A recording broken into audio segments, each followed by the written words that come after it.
Banking watchdog Hsu says tokenization promising, but crypto full of fraud. Michael Hsu, the acting chief of the U.S. Office of the Comptroller of the currency that oversees banks, is excited about the possibilities of tokenization to solve settlement problems. Tokenization of assets could be the answer to the risky complexities of settling the movement of funds and securities, said Michael Hsu, the acting head of the U.S. Office of the Comptroller of the currency. Tokenization is focused on solving an actual problem, and that problem is settlement, Hsu said at the DC Fintech Week event in Washington. This is boring back-office stuff, but it's super important. Anytime an asset changes hands in the financial world, the transaction typically passes through multiple entities and checks of its validity before it's cleared and settled to officially land in the hands of the recipient. At any of those layers, most of which carry their own expenses that may be added to what the customer pays, the transaction has some risk of failure. Tokenization holds the promise to collapse that and to simplify it, if it's done right, he said. His OCC is so engaged on the idea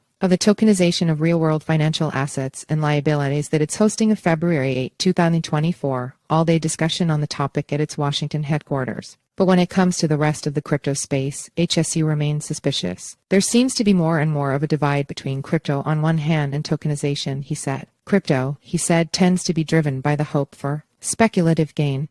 It still remains replete with frauds, scams, and hacks, Hsu said.